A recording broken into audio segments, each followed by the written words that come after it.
Good morning, students. Today I will further continue the second chapter of history. Splendid temples and bronze sculpture यानी भव्य मंदिर और कांस्य मूर्ति कला. The big temples of Tanjavur and Gangaikondcholpuram, built by Raja and Rajendra, are architectural and sculpture marvels.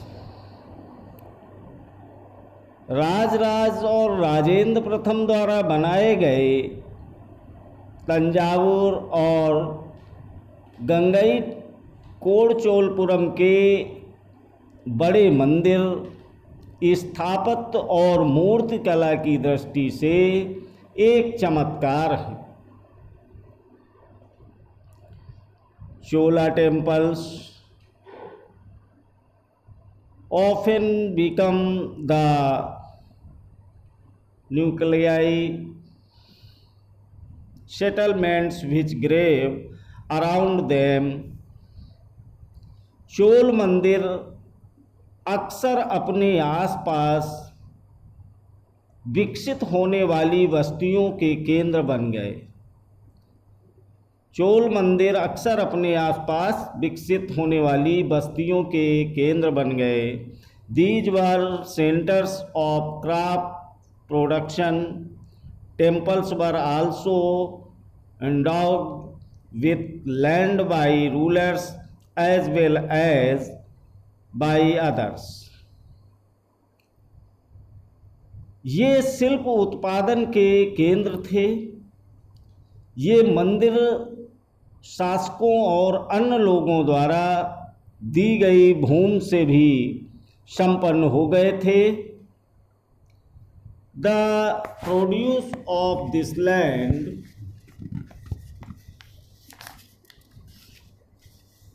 went into maintaining all the specialized who worked at the temple and very often lived near it. Priests, garland markets, garland makers, cooks, sweepers, musicians, dancers, etc.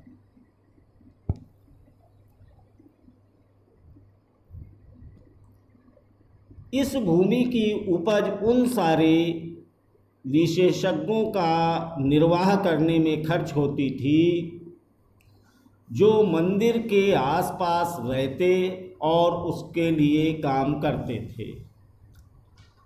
पुरोहित, मालाकार, बावर्ची, मेहतर, संगीतकार, नर्तक आदि.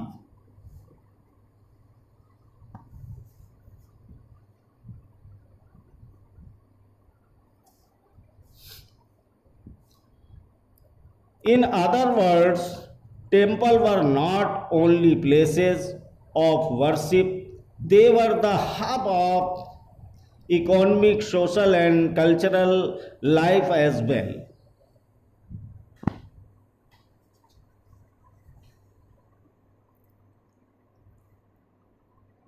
दूसरे शब्दों में मंदिर सिर्फ पूजा आराधना के स्थान नहीं थे, वे आर्थिक, सामाजिक और सांस्कृतिक जीवन के केंद्र भी थे.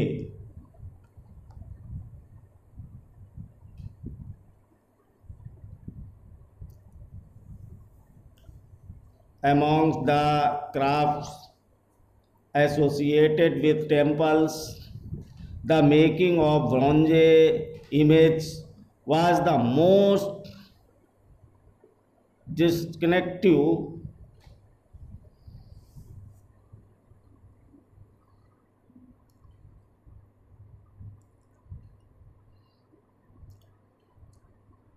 मंदिर के साथ जुड़े हुए शिल्पों में सबसे विशिष्ट था कांस्य प्रतिमाएं बनाने वाला।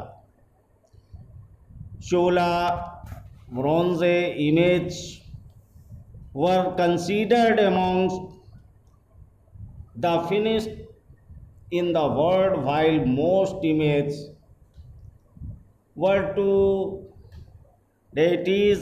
Sometimes images were made of deities as well.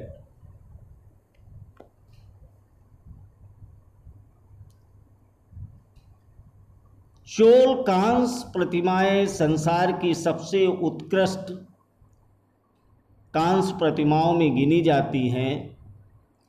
ज़्यादातर तो देवी देवताओं की ही होती थी, लेकिन कुछ प्रतिमाएं भक्तों की भी बनाई गई थी। एग्रीकल्चर एंड इरिगेशन, कृषि और सिंचाई। Many of the achievements of the Cholas were made possible through new development in agriculture. चोलों की कई उपलब्धियां भूमि में हुए नए विकासों के माध्यम से संभव हुई। Look at map 2 again. मानचित्र 2 को देखिए। Notice that the river Kaveri branches off into several small channels before emptying into the bay of Bengal. गौर कीजिए कि कावेरी नदी बंगाल की खाड़ी में मिलने से पहले कई छोटी छोटी शाखाओं में बट जाती है।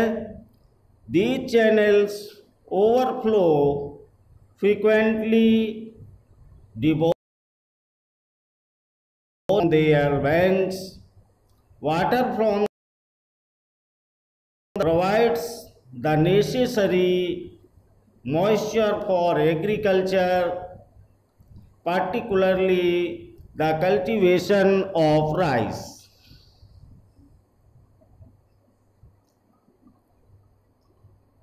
ये शाखाएं बार बार पानी उलीचती हैं, जिससे किनारों पर उपजाऊ मिट्टी जमा होती रहती है। शाखाओं का पानी कृषि विशेषता चावल की खेती के लिए आवश्यक रूप से मुहैया कराती है। Through agriculture had developed earlier in other parts of Tamil Nadu. Tamil Nadu के दूसरे हिस्से भी विकसित हो चुके थे। It was only from the 5th or 6th century that this area was opened up for large scale cultivation. 5वीं और 6ठी सदी में इन इलाकों में बड़े पैमाने पर खेती शुरू हो पाई। Forests had to be cleared in some regions. Land had to be leveled in other areas. In the Delta region, embankments had to be built to prevent flooding, and canals had to be constructed to carry water to the field. In many areas, 2 crops were grown in a year. कुछ इलाकों में जंगलों को साफ किया जाना था और कुछ दूसरे इलाकों में जमीन को समतल किया जाना था। डेल्टा क्षेत्रों में बाढ़ को रोकने के लिए तटबंध बनाए जाने थे और पानी को खेती तक ले जाने के लिए नहरों का निर्माण होना था। कई क्षेत्रों में कई क्षेत्रों में एक साल में 2 फसलें उगाई जाती थी।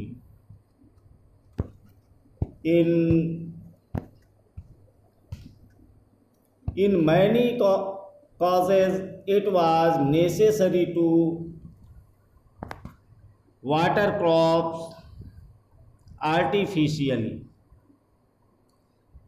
कई जगहों पर फसलों की सिंचाई कृत्रिम रूप से करना जरूरी था। A variety of methods were used for irrigation. सिंचाई के लिए कई पद्धतियां अपनाई जाती थी। In some areas wells were dug. In other places huge tanks were constructed to collect rainwater. कुछ इलाकों में कुएं खोदे गए, कुछ अन्य फसलों में बारिश के पानी को इकट्ठा करने के लिए विशाल सरोवर बनाए गए। Remember that irrigation works require planning, organizing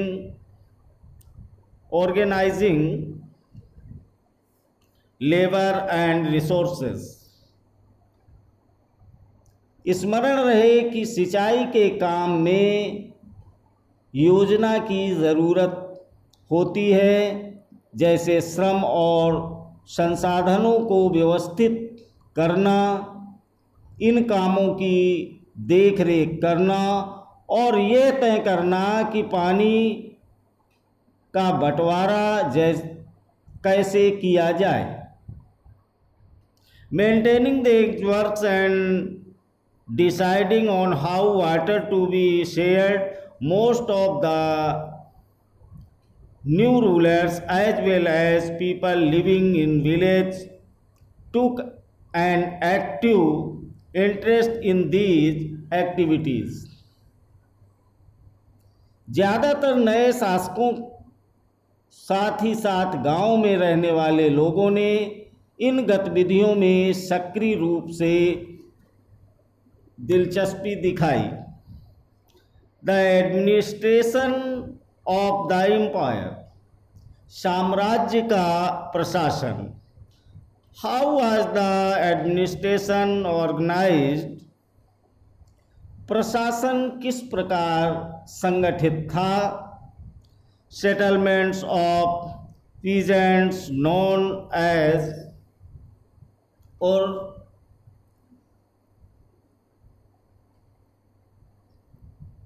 because prosperous with the spirit of irrigation agriculture. किसानों की बस्तियां जो उर कहलाती थी, सिंचित खेती के साथ बहुत समृद्ध हो गई थी। Groups of such villages form larger unit called Nadu. इस तरह के गांवों के समूह को नाडू कहा जाता था। The village council and the nadu perform several administrative functions including dispensing justice and collecting taxes. ग्राम परिषद और नाडू न्याय करने और कर वसूलने जैसे कई प्रशासकीय कार्य करते थे। Rich peasants of the Bellal caste exercised considerable control over the affairs of the Nadu under the supervision of the central Chola government. Chola government Vellala जाति के धनी किसानों को केंद्रीय चोल सरकार की देखरेख में नाडू के कामकाज में अच्छा खासा नियंत्रण हासिल था। The Chola kings gave some rich land owners titles like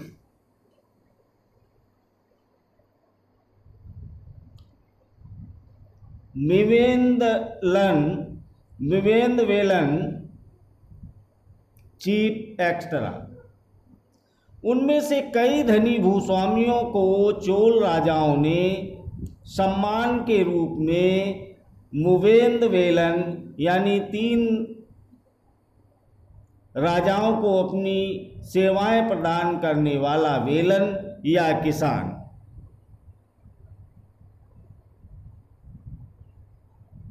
as markers of respect and entrusted them with important officer of the state at the center.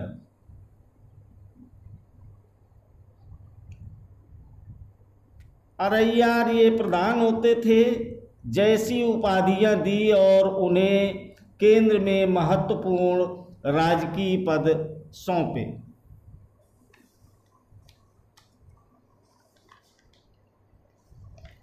Types of land यानी भूमि के प्रकार। Chola inscriptions mention several categories of land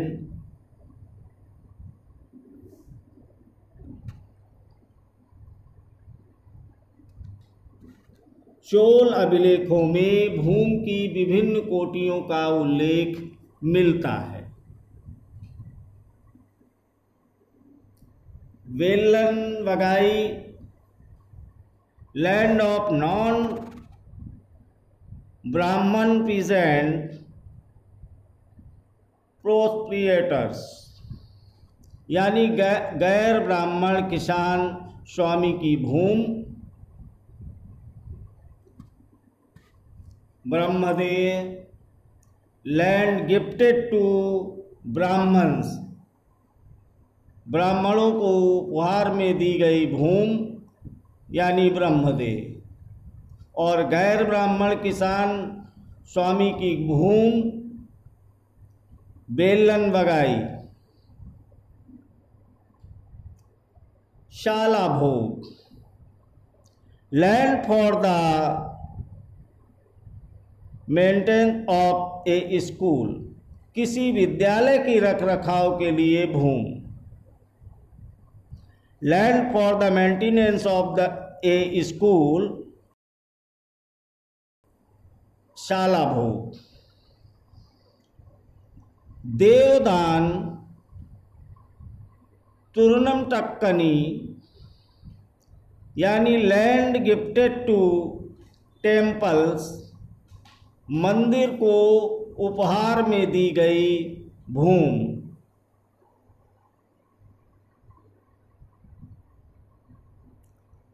पल्लिन चंदम land donated to Jain institutions Jain संस्थानों को दान में दी गई भूमि।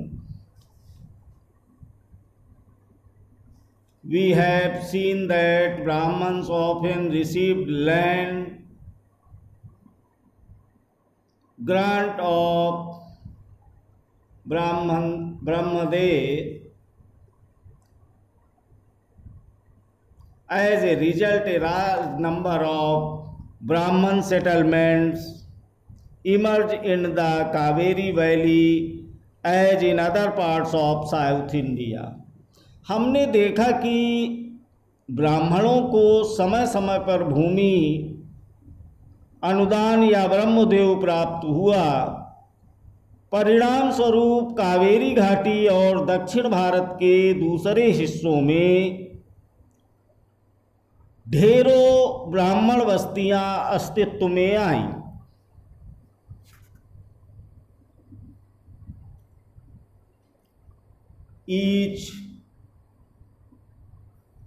Each Brahmadev was looked after by A assembly और सभा ऑफ प्रोमिनेंट ब्राह्मण land holders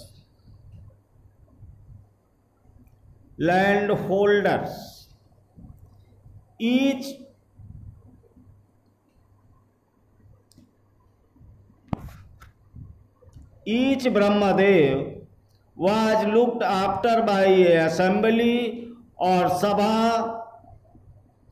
of permanent Brahman landholders। यानी प्रत्येक ब्रह्मदेव की देखरेख प्रमुख ब्राह्मण भूस्वामियों की एक सभा द्वारा की जाती थी। These assemblies worked very efficiently। ये सभाएं बहुत कुशलतापूर्वक काम करती थी।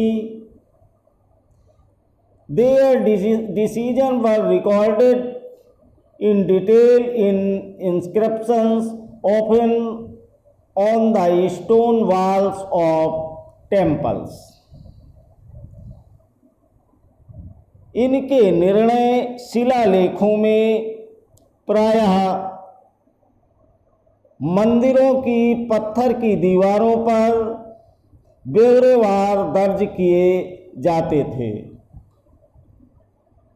Association of traders known as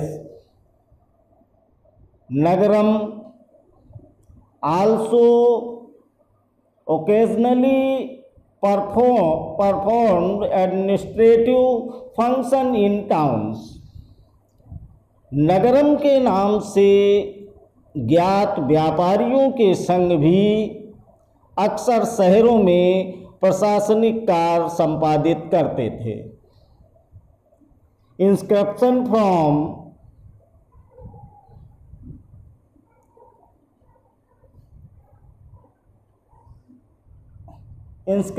for Uttaramerur in Chingleput district Tamil Nadu provide details of the way in which the sabha was organized। Tamil Nadu के चिंगलपुर जिले के उत्तर मेरूर से प्राप्त लेखों में इस बात का सविस्तार वर्णन है कि ब्राह्मणों की सभा का संगठन कैसा था।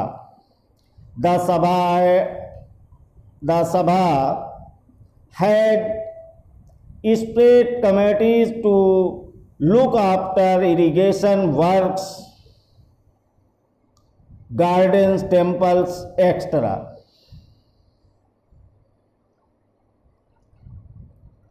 सिंचाई के कामकाज, बाग बगीचों, मंदिरों आदि की देखरेख के लिए सभा में विभिन्न समितियां होती थी।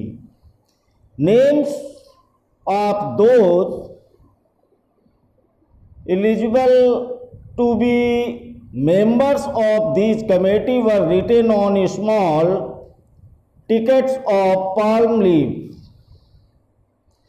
इनमें सदस्यता के लिए जो लोग योग्य होते थे उनके नाम तालपत्र के छोटे टिकटों पर लिखे जाते थे। These tickets were put into an earthenware pot from which a young boy was asked to take out the tickets one by one for each committee। उनके नाम तालपत्र के छोटे टिकटों पर लिखे जाते थे और मिट्टी के बर्तन में रख दिए जाते थे और किसी छोटे लड़के को हर समिति के लिए एक के बाद एक टिकट निकालने के लिए कहा जाता था।